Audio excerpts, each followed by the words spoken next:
How arrogant are you to think that you deserve to go through life with no one ever saying anything that you don't agree with or like? I want people to stop saying that joke's offensive. Yeah. I want them to start saying I found it offensive, because that's all it is. You're just telling me how you feel about it. Yeah. There's nothing intrinsically offensive about this joke. You don't have to pave the jungle. Yeah. You can just grow a pair and have a laugh about it. Yeah, but you shouldn't hurt people's feelings. Well, you can if their feelings are wrong. Yeah. You know, if you don't like the facts, don't change the facts, change the feelings. You know.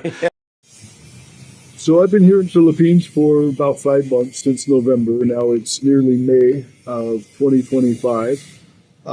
So I'm just commenting on what I see around me and what the difference is socially here compared to the USA. Mostly about the transgender issue, the LGBTQ2 plus AA, whatever it is, I don't know. Here in the Philippines, there are no pride flags anywhere. Anywhere. I've not seen one. Not the whole time I've been here. I've traveled over 1,000 miles, all up and down the coast on Cebu Island, and I just have not seen any of that. Not to say there isn't gays. I've met gay people here, but I'm just saying it's just not a big movement funded mostly by a government like it is in our country. And we've only found out recently how much it is funded by our government in the U.S. Billions of dollars through our government, found by DOGE, by the Department of Government Efficiency. And that's what he's been doing.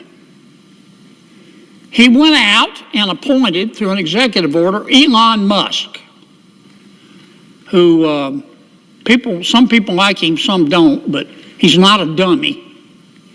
He's a very successful business person. He's got a top secret security clearance. President Trump issued an executive order, and he turned to Mr. Musk, and he said, Mr. Musk, I want you to do for me what I said I was going to do in the election. I want you to go through all the spending, line by line. Now, let me ask you something, Mr. President. How are you going to review the spending without reviewing the spending? How are you going to audit the spending by an agency without auditing the agency? That's what I mean when I say common sense is illegal in Washington, D.C. That's what Mr. Musk is doing. He's put together a crackerjack team, and they're going through everybody's spending line by line, item by item. And my Democratic colleagues are very, very, very upset. And they've been very eloquent. They've talked about the process, and President Trump's executive order supposedly violates the Constitution. And they've accused Mr. Musk of having conflicts of interest, and I've heard people say he's sitting over there with a notepad copying down everybody's social security number, and he's going to go use it to make money. I mean, people in this town, not just my Democratic colleagues, they're really upset. They've never said anybody question their spending. But that's what Mr. Musk is doing. But you know what? I've listened. This has been going on for a week. People have been screaming like they're part of a prison riot. Oh my God, look at what Musk is doing. He's looking at the spending.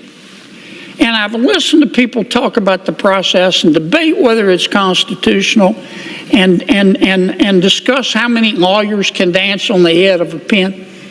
But you know what? I haven't heard one single person who's upset with President Trump or Mr. Musk talk about what he's found.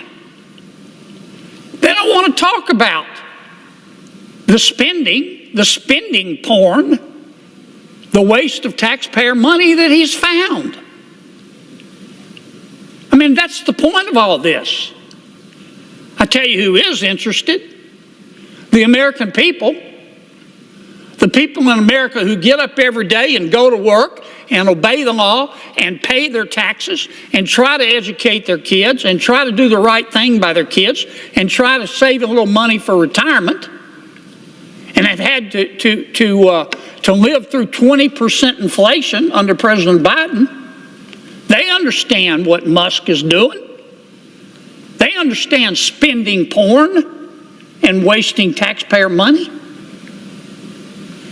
Now, Mr. Musk started with the USAID. That handles a lot of foreign aid for America. American people are very generous. In our country, when you're homeless, we'll house you. When you're hungry, we'll feed you. In our country, when you're too poor to be sick, we'll pay for your doctor. And we send a lot of money overseas to help our world's neighbors. And the USAID is in charge, in large part, of that. But I'll tell you what Mr. Musk discovered. I find it fascinating. He discovered that the American taxpayers are giving money to Afghanistan. He found that we are giving money to Yemen. He found that we are giving money to Syria. I didn't know that. Some of our foreign aid is going to Yemen, Afghanistan, Syria. He found that the USAID has 10,000 people. 10,000 people, employees. And every year they give away $40 billion. Mr. Musk also found, and I'm not saying that all of this money is wasteful. I'm not. Some of this money, I'm sure, does some good. That's why Secretary Rubio is going to revamp the department and separate the good from the bad.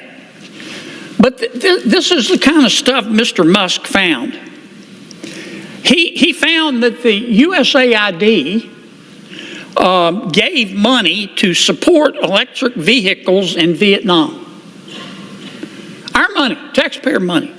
He found that USAID gave money to a transgender clinic in India. I didn't know that.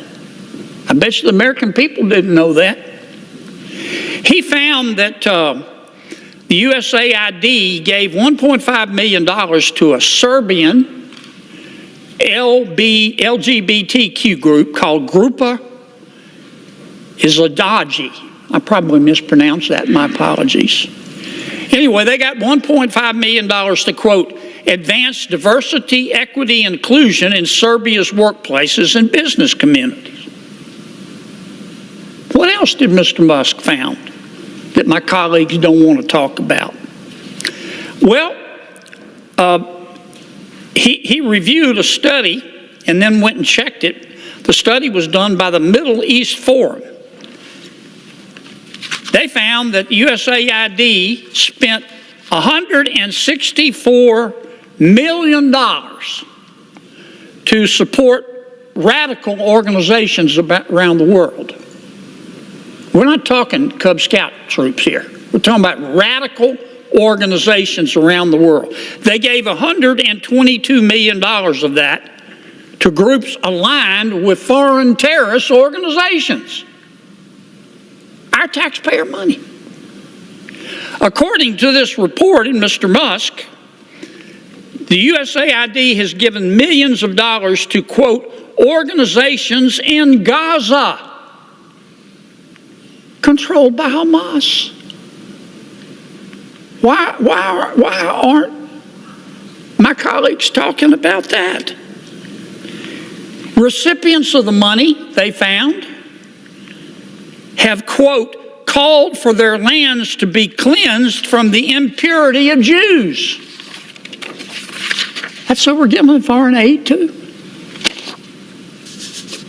What else? I'm not going to spend my whole time talking about this, but nobody else is talking about it. They're just talking about the process and Mr. Musk, and he's a mean guy, and he shouldn't be looking at our spending. Well, he is. And I kind of find what he's found out interesting. He found that we gave $2 million, USAID did, for sex changes in Guatemala. He found that we gave $20 million to produce a new Sesame Street show in Iraq. He found that we gave $4.5 million of taxpayer money to combat disinformation in Kazakhstan. He found that we gave $10 million, USAID did, of meals to an Al-Qaeda-linked terrorist group called the Nusra Front. Mr. Musk found that we gave $7.9 million of taxpayer money to a project that would teach Sri Lankan journalists to avoid binary gendered language. The USAID took $8 million and gave it to a bunch of journalists in Sri Lanka to teach them how to avoid binary gendered language. I don't know what the hell binary gendered language is. I think I do. You think most taxpayers would support that? Why aren't we talking about that? The USAID gave $1.5 million to promote LGBT advocacy in Jamaica.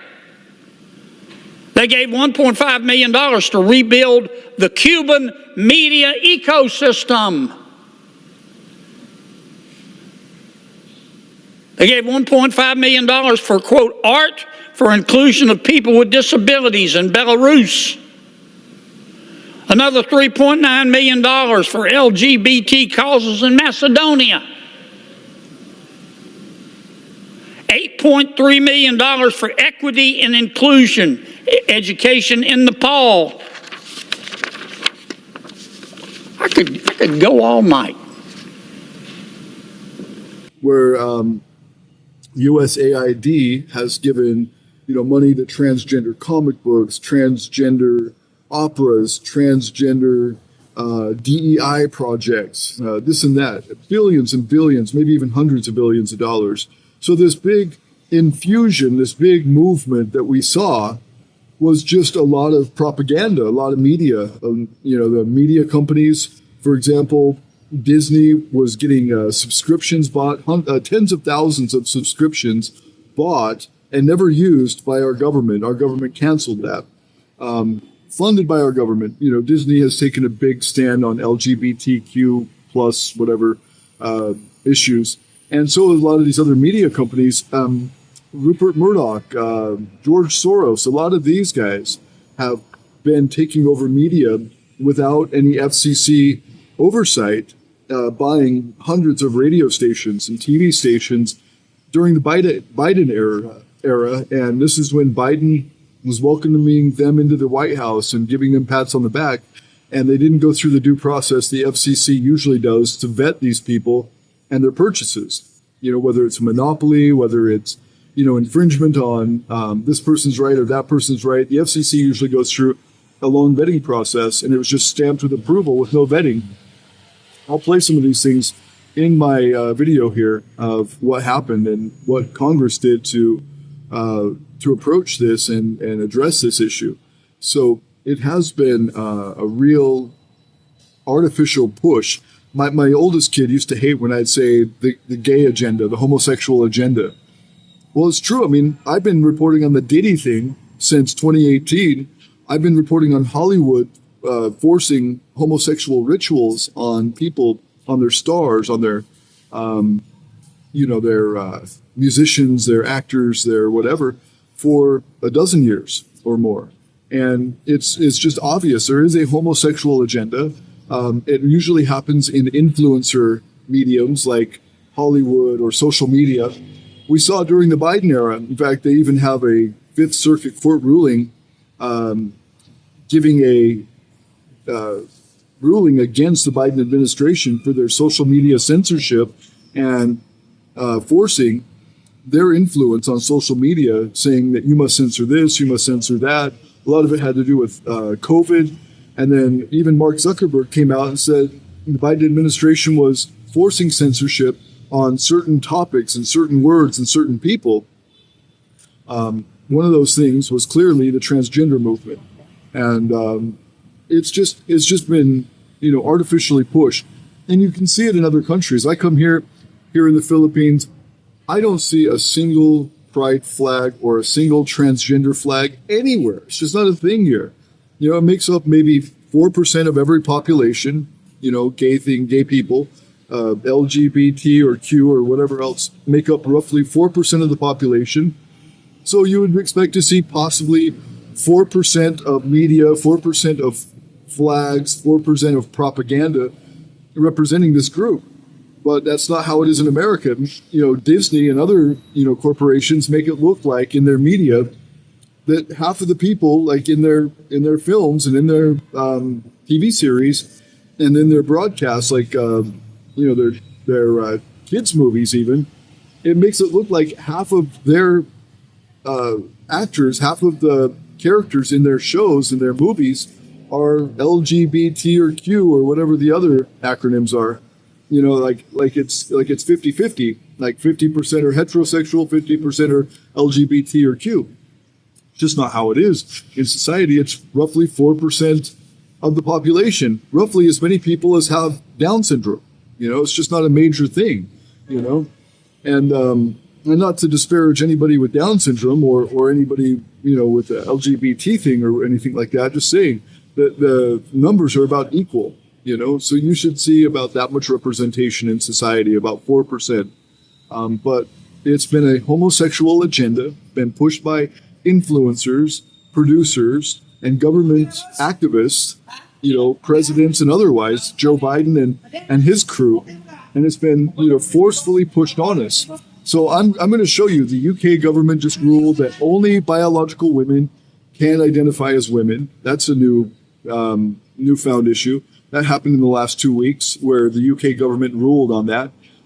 Trump has pushed back on the LGBTQ pronoun thing and has removed all those things from government websites and has defunded schools that have allowed men to play in women's sports, biological men to play in women's sports, and has defunded a lot of this LGBTQ agenda.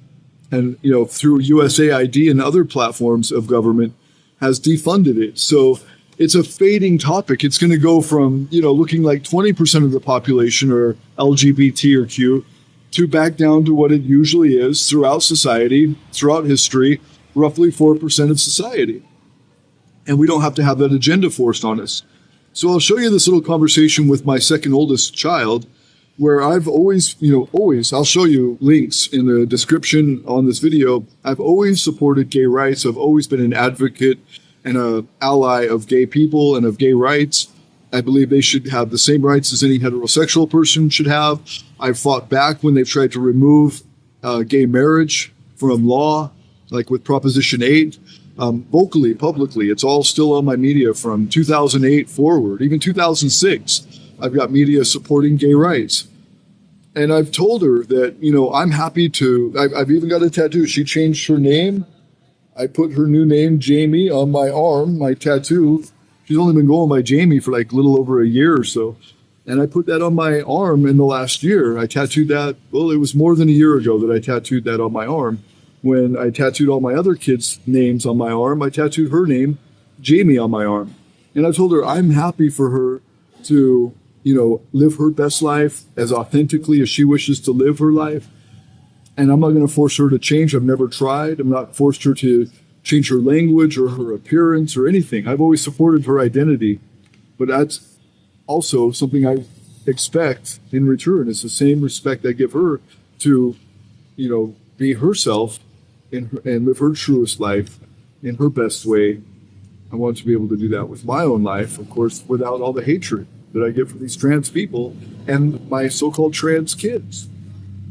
I just don't think that it's respectful. If I'm giving respect, hey, you can live your best life. Hey, I'll take you to get your hair cut.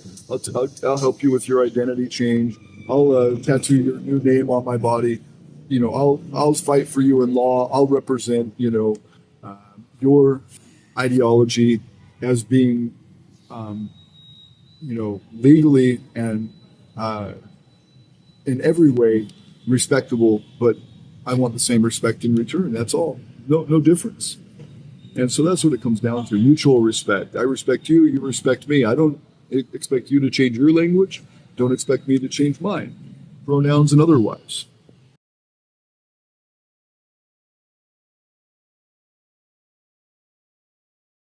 How arrogant are you to think that you deserve to go through life with no one ever saying anything that you don't agree with or like? I want people to stop saying that joke's offensive. Yeah. I want them to start saying I found it offensive, because that's all it is. You're Yeah. just telling me how you feel about it. Yeah. There's nothing intrinsically offensive about this joke. You don't have to pave the jungle. Yeah. You can just grow a pair and have a laugh about it. Yeah, but you shouldn't hurt people's feelings. Well, you can if their feelings are wrong. Yeah. You know, if you don't like the facts, don't change the facts, change the feelings. Yeah. You know. Look for the fusion, gritty and raw. Silent letters, hear the call. Disruptive, disruptarian, let's get it on. Allies versus adversary, the choice is yours. Execute your allies for breaking eggshells, it's hell indoors. Alphabet people hyphenate the wrong letter. Assume one silent, they get rather bitter. Which one is it? The L, the G, or the B? God forbid you mess with the T. Unreasonable demands, can't you see? There'll never be a silent T, as long as there's an L or a B.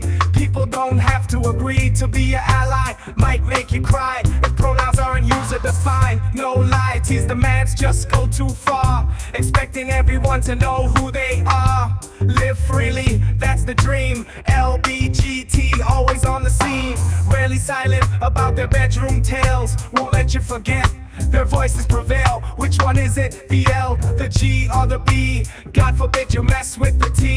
Unreasonable demands, can't you see? There'll never be a silent T, as long as there's an L or a B. Allies in the struggle don't need to agree. Respect and freedom, that's the key. But the T's demands, they just go too far. Wanting everyone to bow to who they are. So listen close to this gritty rhyme. Silent letters breaking through time. Disruptive, disruptarian, message clear. Live and let live, hold your loved ones near. Which one is it? The L, the G, or the B? God forbid you mess with the T. Unreasonable demands, can't you see? There'll never be a silent T, as long as there's an L or a B.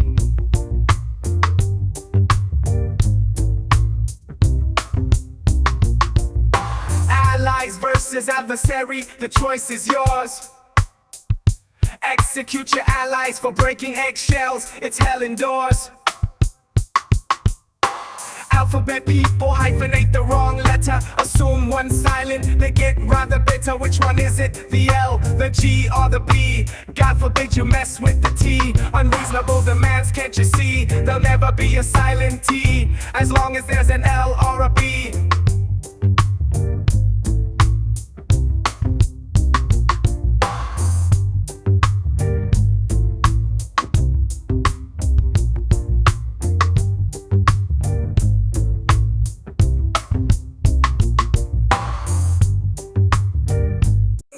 This is the Disruptive Disruptarian, bringing a message to Gen Z and all you woke millennials. In this time of cancel culture, you go woke, you go broke.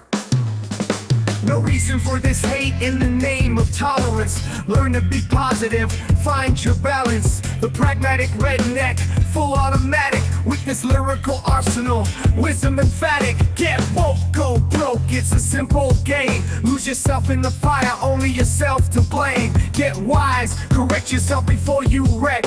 Find the truth, show some respect. Little girls thinking being strong and independent means spreading her legs for anyone with a felony. There's no honor and strength without respect. Feminist agenda got the world in check. Mass intolerance for anything masculine. Sexual liberation, where's the honor been? Shame and dishonor in the choices you make. Kill all your kids before they're born, for goodness sake. Get woke, go broke, it's a simple game. Lose yourself in the fire, only yourself to blame. Get wise, correct yourself before you wreck. Find the truth, show some respect. The solution to the problem you have created is the problem for the solution. So overrated, disruptarian, spitting truth from the rooftop. Stand up, break free, no more flip-flops. Get woke, go broke, it's a lesson learned. In this gritty, unrelentless world, bridges burn. Find your honor, find your self-respect before it's too late, before you regret. Get woke, go broke, it's a lesson learned. In this gritty, unrelentless world, bridges burn. Find your honor, find yourself. Roots from a fusion, gritty and raw. Silent letters, hear the call. Disruptive, disruptarian, let's get it on.